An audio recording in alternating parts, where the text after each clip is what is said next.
తీవ్రవాద దేశాలున్న ధైర్యంగా నిలబడటం అన్నటువంటి ఇజ్రాయెల్కి తెలుసు. ఓ పక్కన హౌతీ, ఓ పక్కన హజ్బుల్లా, ఇంకో పక్కన హమాస్, ఇంకో పక్కన ఇస్లామిక్ రెసిస్టెన్స్ ఫోర్స్, ఇంకో పక్కన ఇస్లామిక్ జిహాదిస్ట్ ఫోర్స్, ఇన్ని తీవ్రవాద సంస్థలను తట్టుకు నిలబడుతున్నటువంటి ఇజ్రాయెల్ రఫాలోకి పూర్తి స్థాయి ఎంటర్ అయ్యి అక్కడ ఉన్నటువంటి తీవ్రవాదులు మట్టుబెట్టే ప్రయత్నం చేస్తుంటే దాన్ని ఆపడానికి మరొక వైపున అమెరికా ప్రయత్నిస్తుంటే, మరొక వైపు ఐక్యరాజ్య సమితికి సంబంధించినటువంటి హెడ్ క్వార్టర్ ఎక్కడైతే ఉందో హెడ్ క్వార్టర్కి ఫ్యూయల్ సప్లై చేసేటువంటి స్టేషన్ని కూడా పేల్చేయడానికి సిద్ధపడుతుంది. The UN agency of Palestinian refugees set it was temporarily shuttering its East Jerusalem headquarters after Israeli extremists set fire to the parameter following weeks of repeated attacks. This evening, Israeli residents set fire twice to the perimeter of the UNRWA headquarters in occupied East Jerusalem.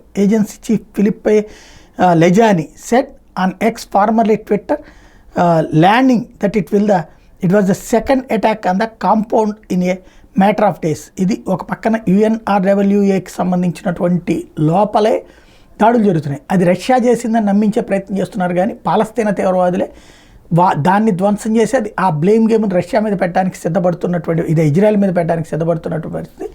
Israel అయితే దాడులు అయితే కొనసాగిస్తుంది. ఇట్లాంటి mind గేమ్కి ఏం పట్టించుకోవట్లేదు, పనిచేయట్లేదు.